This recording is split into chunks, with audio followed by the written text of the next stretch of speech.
ನಮಸ್ಕಾರ ಅಂತಂದಿರ, ನಾನು ನಿಮ್ಮ ಮಂಡ್ಯ ರಾಜಣ್ಣ ಮಾತಾಡ್ತಾ ಇರೋದು. ನೋಡ್ತಾ ಇದ್ದೀರಿ ನಮ್ಮ ದೇಸಿ ಪ್ರಾಡಕ್ಟ್ ಕಂಪ್ನಿಗೆ ಇವತ್ತು ನಾನು ಬಂದಿದ್ದೀನಿ. ಪ್ರಾಡಕ್ಟ್ ಬಗ್ಗೆ ನಾವು ಹೆಚ್ಚಾಗಿ ಏನು ಹೇಳುವಂತೆ ಇಲ್ಲ, ಯಾಕೆಂದ್ರೆ ಜನರಿಗೆ ಮುಂಚೆನೇ ಗೊತ್ತಿದೆ. ಆದರೂ ಒಂದು ವಿಷಯವನ್ನು ನಿಮಗೆ ಹೇಳಿಕೊಳ್ಳೋಕ್ಕೆ ನನಗೆ ತುಂಬಾ ಇಷ್ಟ.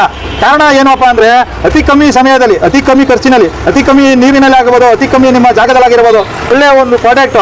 ನಿಮ್ಮ ಗೆಳೆಯರೇ, ದೇಸಿ ವಾಷಿಂಗ್ ಮಿಷಿನ್ ಏನು ತಗೋಬೇಕು ಅಂತ ಒಂದು ಕಾರಣ ಹೇಳ್ತೀನಿ ಕೇಳಿ. ಇದು ಅತಿ ಚಿಕ್ಕದಾದಂಥ ಚೊಕ್ಕಾದಂಥ ವಾಷಿಂಗ್ ಮಿಷಿನು. ಇದರಲ್ಲಿ ಎಂಥ ಕೊಳೆ ಆದರೂ ಹೋಗ್ತದೆ. ವಿಶೇಷ ಏನಂದ್ರೆ, ಈ ರೈತರು ಬಡ ಕಾರ್ಮಿಕರಾಗ್ಬೋದು, ಕೂಲಿ ಕಾರ್ಮಿಕರಾಗ್ಬೋದು, ಅಂತ ಬಟ್ಟೆಗಳು ಹಾಕ್ಕೊಂಡು ಅಂತ ಕೊಳೆನೇ ಈ ವಾಷಿಂಗ್ ಮಿಷಿನಲ್ಲಿ ಹೋಗುತ್ತೆ. ಪೂರ್ತಿ ಕಾಲರ್ ಪಟ್ಟಿ ಆಗ್ಬೋದು, ಕೊಳೆ ಪಟ್ಟಿ ಆಗ್ಬೋದು, ಜೋಬನ್ ಪಟ್ಟಿ ಕೊಳೆ ಆಗ್ಬೋದು, ಎಲ್ಲೂ ಹೋಗುವಂಥ ವಾಷಿಂಗ್ ಮಿಷಿನೇ ಇಲ್ಲ. ಗೆಳೆಯರೇ, ಈ ಮಾತನ್ನು ಯಾಕೆ ಹೇಳ್ತಾ ಇದ್ದೀನಿ ಅಂದರೆ, ನಾನು ಈಗ ಆಲ್ರೆಡಿ ಒಂದು 15ರಿಂದ 16 ವಾಷಿಂಗ್ ಮಿಷಿನ್ ಬೇರೆಯವ್ರು ಕೊಡಿಸಿದ್ದೀನಿ.